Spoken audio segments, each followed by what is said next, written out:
Hey guys, welcome back to today's video. Today is Saturday, October 2nd, 2021, and today we're going to be talking about the United States Senate elections in 2022, and I'm going to be updating you on my own personal prediction about how the outcome might be in just around a year and a month. In 2022, we will ultimately find out whether or not the Republicans or Democrats will either regain or maintain control of this Senate chamber. It is super important for the Biden administration that the Democratic Party retains control, and considering their very slim majority, it makes it very difficult to see that as an actual possibility, considering Joe Biden's low approval rating at this point in time. Now, the numbers certainly have fluctuated. If you take a look at this website called map.jacksonjude.com, which I don't actually have up here, but you can take a look there and see how the prediction has changed over time. In fact, we might just be able to bring it over and open up a new tab and take a look at it right there, where you can see that earlier on in the year, the Democratic Party had the upper hand, at least in my view, and as Joe Biden's approval rating started to deteriorate, it became less and less likely that Democrats were going to be able to retain control of the United States Senate. And as of the newest projection in the beginning of September, and it is now October, the Republican Party, by my own personal projection, will reclaim control of the United States Senate. So now we can take a look at what our Senate map tells us in today's, climate, in today's environment, and based off of the approval rating of Joe Biden and many other top Democrats and Republicans across the nation. Some things never change, and those are the safe states across many of these competitive races where we are going to be seeing these races called at poll closing, and they won't really receive much attention because they aren't that competitive. While some of these states that are characterized as safe might have previously been competitive or were competitive on the presidential level but are considered safe by the characterization, I want you to understand as well that some Senate elections go beyond just simple presidential partisanship, and some of these incumbents are extremely popular to a point where it is very difficult to see them even coming below a 15-point margin of victory, even if other contenders on their exact side may have won the state by lesser margins in 2020 or 2016. And I'm specifically referring to the state of Iowa, which I am now characterizing as a safe Republican state. Previously, I had the state of Iowa as a likely state for the Republican Party. You can see throughout the entirety of all of my projections, only one time had I rated it as safe, and that was actually in the beginning of the year, January 2021, and then as it continued to move on and on and on, it remained in the likely column. Well, now today, it stands in the safe column, and I think this is largely due to the fact that Chuck Grassley has now announced that he is going to be running for re-election. He, in fact, has been the best performing Republican in the state of Iowa for the Senate elections for quite some time now. If you want to do a little bit of a history, we can go back into 2016, in which he won by over 25 points. In 2010, he won by over 30 points. In 2004, he won by over 40 points. In 1998, it just went on and on and on, that to a point where Chuck Grassley was able to pretty much just win these elections back to back to back to back. He was first elected in 1980, and that was the most competitive Senate race for Chuck Grassley, and now the new numbers are telling us that he defeats the top Democrat by nearly 20 points. So I am confident in this projection that Chuck Grassley, as the incumbent, will be able to win by a safe margin. Previously, I thought there would be more anti-Grassley sentiment, considering that the majority of the state did not want him to run, but then again, when faced up with the position between a Democrat and Chuck Grassley, many of these voters were inclined to choose Chuck Grassley, and thus that is the reason why Iowa is now moving into the safe Republican column. So that leaves 11 toss-up races, but actually one more state is in the safe Republican column, and that is the state of Alaska. Now, you might be a little bit questioning about the reason why I'm characterizing Alaska as safe, considering that was contested in 2020, and that Democrats have actually held a Senate seat in Alaska as recently as 2015. But the point is that because of the way that ranked choice voting has effectively made the state, there is no Republican primary. And it is largely viewed that in the state of Alaska, there will be a Republican primary a top two Republican challenge between Lisa Murkowski, the incumbent, and Kelly Tshibaka, the Trump-endorsed challenger of sorts towards Lisa Murkowski. So when you see here that Donald Trump has already given out an endorsement in this Republican Party, but because there is no primary system and it goes straight into the ranked choice voting system, we will more than likely end up with two Republicans. And that's why, regardless of who wins that, yes, of course, one would be defeating an incumbent or not, but the point is that the party change ultimately doesn't change anything, and the party composition remains the exact same as it was in the state of Alaska. So now we're down to a point where there are 10 states that can be considered to be competitive / toss-up. I don't think toss-up is a fair characterization for a state that I would characterize as likely, but I do think competitive is the right term for it. So let's go ahead and characterize those states. We are first going to start off with the states that are considered to be likely, meaning they would be decided between anywhere in 5 and 15%. These are states that are likely to go for this political party, and we wouldn't be surprised at all if they were won, but it doesn't mean it's out of the question for the opposition party to win in these states. The first state that I would characterize with such a characterization is the state of Colorado. Now, Colorado actually has gotten pretty far to the left over the past couple of years. When you take a look at the 2016 election, it probably should have been some type of red flag there that Republicans didn't even come that close in 2016.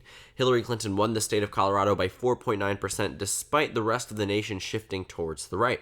And while Colorado did shift towards the right relative to 2012, you do have to also understand that Colorado should have gotten much, much closer. There was not a vice presidential nominee like the state of Virginia had with Tim Kaine. Colorado simply should have been way more competitive because in 2012, it almost went to Mitt Romney for a brief period of time during the campaign season. So the fact is, Donald Trump was able to flip Wisconsin, Michigan, and Pennsylvania before he could flip Colorado. And then in 2020, it was won by the Democratic Party by 13.5% on the presidential level. So I think it is fair to estimate that it will go to the Democrats by a likely margin. I'm thinking on the lower end, maybe 8-9 points, not 13 to 14. But again, likely is a very wide range, and anything can happen within that point in time. So, Colorado moves on as the next state that I would characterize as likely. I actually do not have any other Democratic states that I can characterize as likely at this point in time. But there are states that I can characterize as likely for the Republican Party.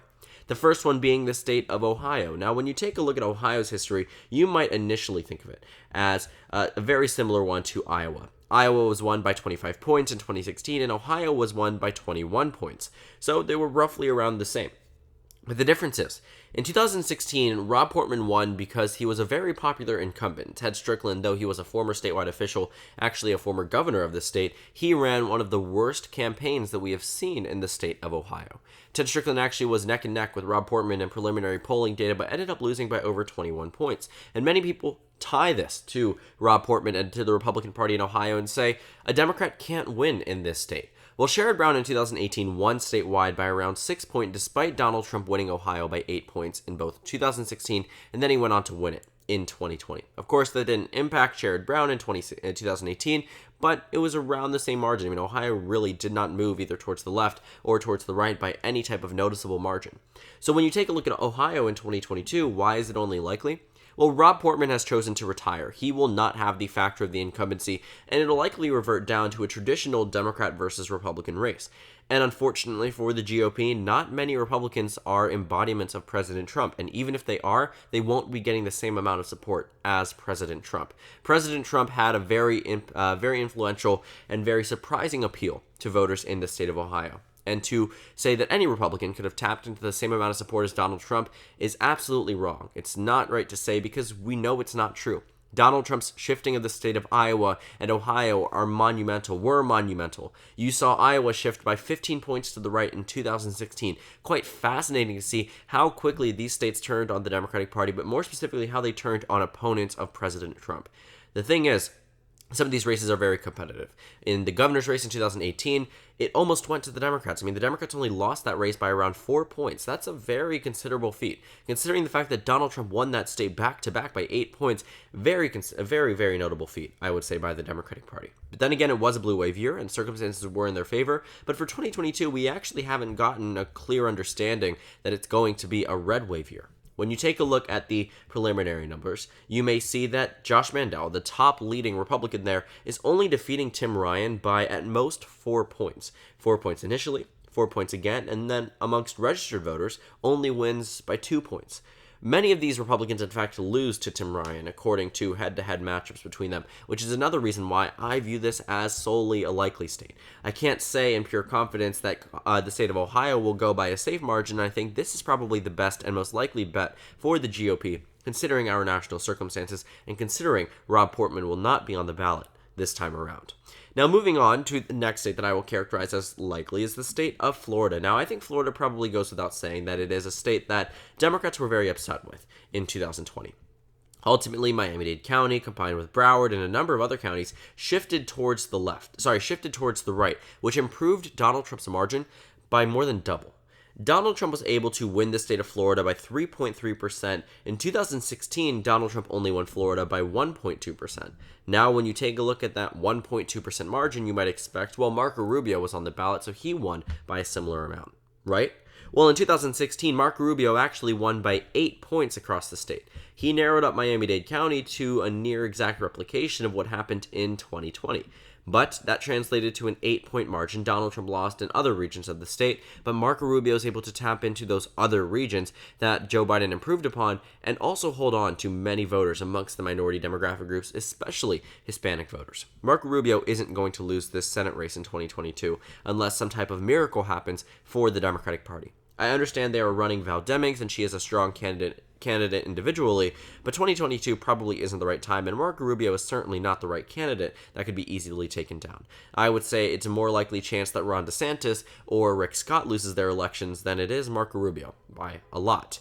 But that's the reason for Florida being in the likely column, even though Marco Rubio may be likely to win by a pretty substantial margin. It's not enough to say that I think Florida will go outside that 15-point boundary, considering that the state is almost always routinely competitive, but Marco Rubio does make an exception for that. Moving on.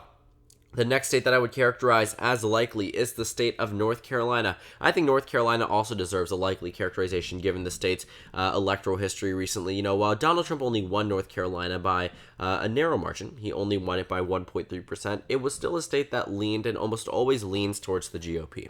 North Carolina is one of those states in which the Democratic Party is constantly funneling money in because they know that given the right circumstance, they could win in North Carolina. But the problem is, in terms of our electoral process, in terms of the way that the American electorate works, in 9 times out of 10, the environment isn't good enough for the Democratic Party that they would actually win in North Carolina. Do I think they would have won a Senate race there in 2018? I do. Do I think that they would have done well in another type of environment? Maybe. Would they have done better without Cal Cunningham on the ticket? I don't know, because he honestly was pretty strong as a candidate. Despite all of those things that were pushed up against him, he only lost by 1.8%, only went behind Joe Biden. And for a brief period of time, had those scandals not come out, it's very possible he could have outperformed Joe Biden. Maybe not necessarily have won, but could have outperformed Joe Biden in the state of North Carolina. So for right now, I think that it's just fair to characterize North Carolina as a likely state, considering that the environment probably won't be super beneficial for Democrats. I'm not going to say it's going to be a red wave because I haven't stood by that and I will not make that declaration yet. But I do think that in North Carolina, there will be some lacking support, especially amongst minority voters that are crucial to Democratic turnout and Democratic vote share in North Carolina that just won't be super inspired to vote in 2022, especially in a state such as that. But moving on, beyond these likely states for the Republican Party and the Democratic Party, we have lean states. These are states that could be decided between 1 and 5 percentage points, meaning that they are not the closest of states, but still pretty close and still very possible that they could flip-flop by the time we reach 2022, and very likely that many of them will, or some of them at least. The first state that I would characterize as a lean Democratic state, just because we should get that over with, is the state of Arizona. Now, Arizona, I recently moved into the tilt column, but I'm not entirely sure that I would stand by that for this projection. I think that the tilt column is reserved for the states that are going to be of the most competitive nature, and also Arizona seems to be trending towards the left. Some of these other states that have previously voted for Democrats, such as Wisconsin, Pennsylvania, and Nevada, all of which actually shifted pretty significantly from 2012 to 2016 and pretty much remained just as competitive in 2020. In fact, Nevada was decided by the same exact percentage as 2016. Wisconsin and Pennsylvania were just a point or two different than where they were in the past. States such as Arizona shifted over nearly 4 points in favor of the Democratic Party. And in terms of the Senate race there, shifted by a very significant amount relative to where it was. The exact seat that was held by John McCain, that was won by Mark Kelly, technically swung by around 15 points in favor of the Democratic Party, which I think is just another thing to point out because this is the exact Senate race up in 2022. So moving beyond these states, let's move into the states in which the Republican Party has a lean type of victory. And in fact, those are the remaining states that I will characterize within the Republican Party. This starts off in the Rust Belt with Wisconsin and Pennsylvania, 2 states that went to Joe Biden by a margin of less than 1% in Wisconsin and a margin of around 1% in the state of Pennsylvania. In addition, when I take a look at these Senate elections, Wisconsin went to Ron Johnson by 4 points, and Pennsylvania went to Pat Toomey by 2 points. These were victories that Republicans were very happy with in 2016. We don't know if Ron Johnson is going to be running or not, but regardless of that, the way that they voted in 2020 are not at all indicators that these states will go blue in 2022.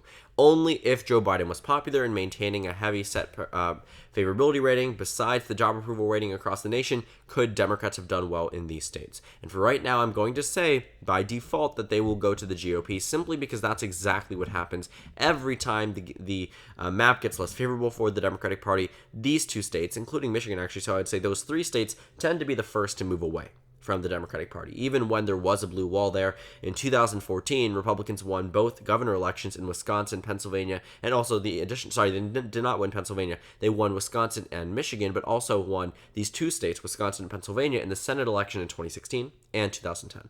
So it really depends on the circumstances, but I do think that for right now, I am comfortable characterizing Pennsylvania and Wisconsin as lean Republican states. The next state that I would characterize as a lean Republican state is actually the state of New Hampshire. Now, previously I had the state of New Hampshire as a tilt state, but I don't think that things are getting better for the Democratic Party, especially when it comes down to the way that people view Joe Biden at this point in time. The state of New Hampshire sure went to Joe Biden by 7.7%, but there are always exceptions. If you remember back in 2016, Donald Trump was able to win some states by pretty good margins, in which the Democratic Party ultimately ended up winning on later down the line. For instance, they won a governor election in Kansas when Donald Trump won Kansas by over 15 points. Or they recently flipped 2 Senate races in Georgia when Donald Trump won the state of Georgia by over 5 points in 2016. So just because a presidential candidate wins a state like New Hampshire by 7.3%, 7.7%, it does not mean by default that this is a victory that the incumbent party will have. In fact, it can and very well might go to the Republican Party if Chris Sununu decides to run. I think that's a very big question there, but for right now, I think that Kelly Ayotte can have a pretty good chance as well, just probably not as good of a chance as Chris Sununu, to be completely honest with you. And the final state that I'm characterizing as lean for the GOP is the state of Georgia. Now, I think that this is a fair characterization. Looking at the state of Georgia, looking at the state's electoral history, it actually is a pretty Republican state. Democrats may have made major inroads, and it certainly is turning into a blue state, but that will take a lot more effort. It's definitely going to take an election or two to get that full characterization that Georgia is a left-leaning state. Democrats got very lucky with Joe Biden's victory in the state of Georgia. It was the first time a Democrat had won Georgia since 1992. So you can imagine how excited that many of these Democrats were that Georgia was able to finally flip, especially considering that it determined the Senate control with those 2 special elections. But for right now, I'm going to say Georgia is a lean Republican state. I ultimately think that the sentiment here is against Joe Biden, and voters won't be as inspired as they were in the runoff elections. And while Raphael Warnock won't be exactly facing off against a top-tier Republican with Herschel Walker, I still think that the environment is enough to push Georgia back into the Republican column, but only narrowly, which is why I'm characterizing it as a lean Republican state. And the final characterization is a tilt characterization, meaning the margin is expected to be decided by less than 1%. And I'm characterizing that with the state of Nevada. Now, I actually put Nevada in that characterization recently. Nevada, for a brief period of time, was in the likely column for the Democrats, then down to the lean, and now is down to the tilt.